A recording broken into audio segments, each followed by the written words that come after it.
반갑습니다. 좋은 인연입니다. 아래 자막은 자동 편집기 사용으로 오타 나타남을 양해 바랍니다. 인간은 지, 수, 화, 풍, 원소 에너지와 수많은 비물질 에너지로 창조되었습니다. 영안으로 인간을 보면 몸에 시계 부품 같은 수많은 에너지장이 정교하게 성립되어 있는데 세포만 해도 100조 개가 존재하는데 그마다 각 분야별 작동하며 1초에 마음작용이 40조 개 이상 일어난다고 일본 최고 정신학자는 말했습니다. 어느 철학자는 인간을 알기 위해 연구했는데 신을 알게 되었고 신을 알기 위해 연구했는데 인간을 알게 되었다고 합니다. 신이란 비물질 에너지를 말하지만 인간은 비물질과 물질로 구성되어 신을 아는 것보다 더 어렵습니다. 천지 창조 후 마지막 인간이 탄생되었습니다. 왜 중간이나 처음에 만들지 않고 마지막에 만들어졌을까요?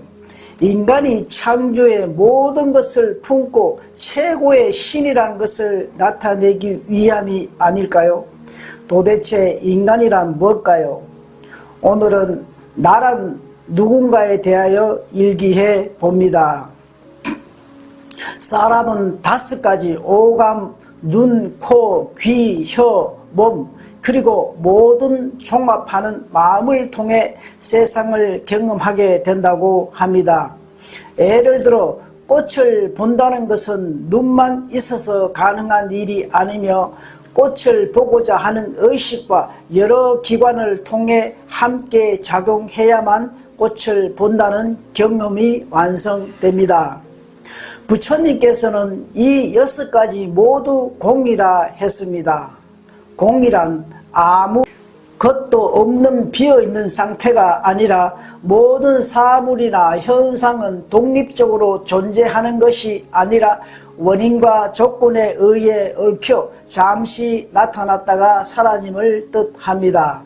마치 무지개 같습니다. 햇빛과 공기 등으로 만들어지지만 손으로 잡을 수 있는 실체는 아닙니다. 조건이 다하면 사라집니다. 배고픔의 욕구가 생기면 밥을 먹고 싶은 욕구가 일어났다가 밥을 먹고 나면 배고픈 욕구는 사라집니다. 생각은 조건에 따라 만들어진 마음의 약속과 같아서 나란 고정된 실체가 없다는 겁니다. 나라는 존재도 실체가 아니라 무수한 조건에 의해 만들어졌다 사라집니다. 물질세계 넘어 정신세계까지 가면 스스로 자신이 무아임을 느끼게 된다고 합니다. 그래서 불교에서는 무아를 강조하는데 우리가 사는 세상도 가상의 세계라 하기도 하는데 인간의 관념으로 이해하기 어렵습니다만 수행자들에게는 누구나 겪는 현상입니다. 인간이란 늘 좋고 나쁘고 그런 의식 분별 속에서 스스로 괴로움을 만듭니다. 성철 스님이 산은 산이요 물은 물이다 하듯이 늘 우리는 비교 의식에서 스스로 고난을 자초한다고 할까요? 우물한 개구리가 밖을 모르듯이 인간 또한 내가 보는 세상이 그대로의 세상이라 믿습니다. 내가 들리는 소리나 감각 등도 다른 이도 똑같이 느껴질 거라 생각합니다. 사람은 6가지 기관을 통해 모든 사물의 지배를 받는다고 하는데 어떻게 해석하고 편집하는가는 자신의 몫입니다. 부정적 견해에 쌓이면 그것이 부정적 이념을 만들어 나에게 이념법이 형성되어 상대가 나를 부정적인 말을 하게 됩니다. 이념법은 이와 같이 내가 뭔가를 담고 있는가에 따라 그런 이념법이 나에게 미칩니다. 그래서 상대가 나에게 대하는 모습이 내 모습입니다. 부모를 보면 자식을 알고 자식을 보면 부모를 아는 것과 같습니다. 우리가 보고 듣고 생각하는 6가지 기관으로 습관으로 만들어진 것입니다. 까르마의 법칙이기도 합니다.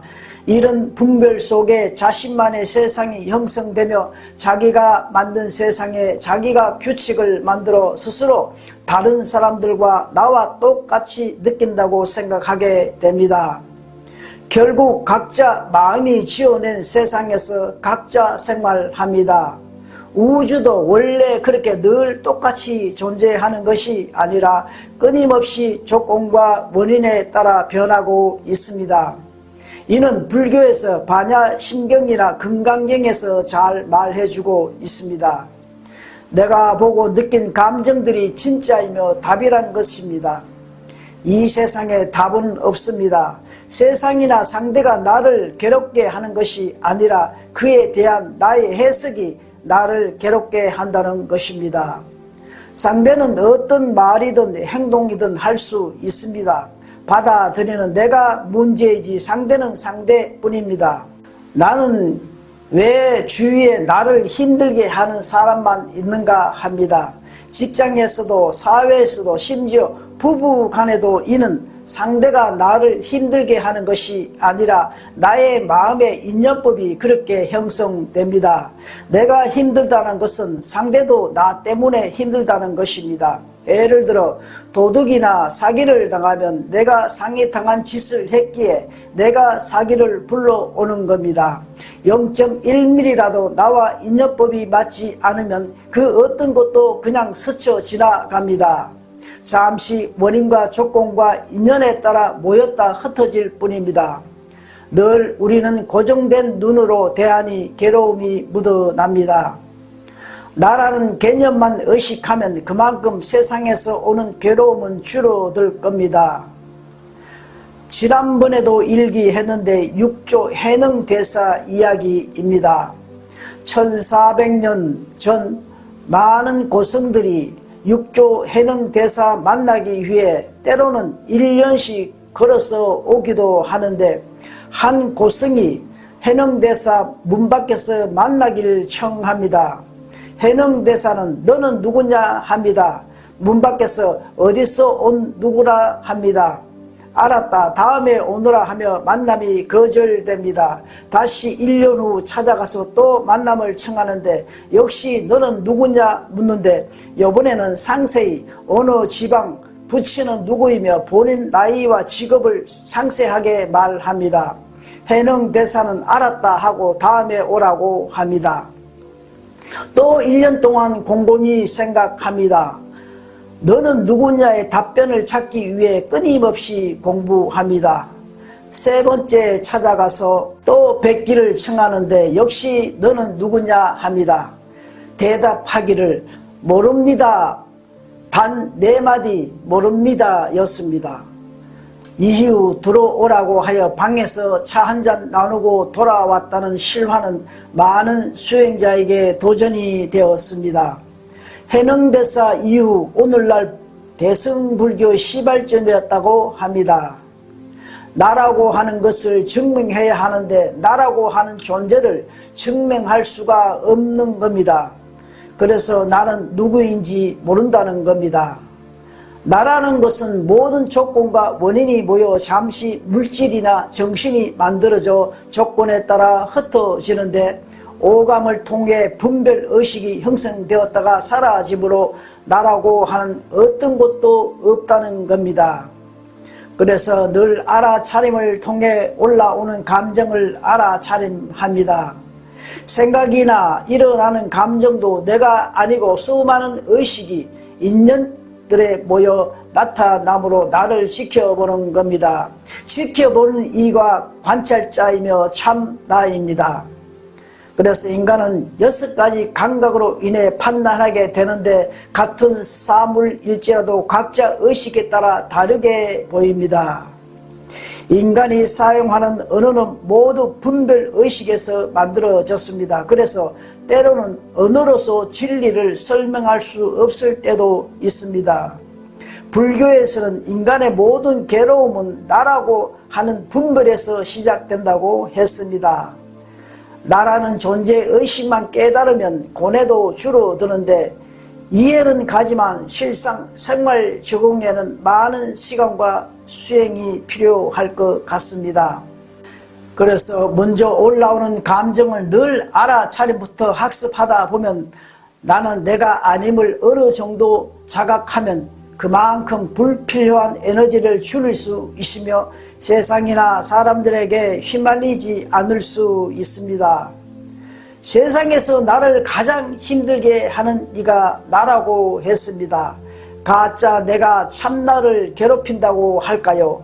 내가 나에게 속고 내가 나에게 원망하고 내가 나에게 업을 짓고 가짜 내가 그 업을 이어받고 우리는 끊임없이 윤회하면서 지금까지 살아왔습니다. 이제 후천시대부터는 이러한 가짜 나에게조차 업을 짓는 것도 점점 사라집니다. 인간이 아닌 완전한 사람으로서 모든 업을 다 벗고 진짜 참나의 삶으로 사는 시대가 다가오고 있습니다. 어쩌면 오늘날 인간은 선천과 후천이 교감하는 가장 힘든 세상 기로에 있습니다. 그러나 진짜 참나의 영혼은 가장 좋은 때가 됩니다. 다시는 지구에 와서 과보를 치러야 하는 고통이 없어지기 때문입니다. 이것이 후천시대부터 윤회는 사라지고 인간이 완전한 신이 되어가는 초입에 있습니다. 인류 인간은 지금까지 선처시대는 완전함을 갖기 위한 기간이며 후천시대부터는 완전함으로 진짜 참나의 세상이 펼쳐질 겁니다. 감사합니다. 덕분입니다. 우리 모두 희망입니다.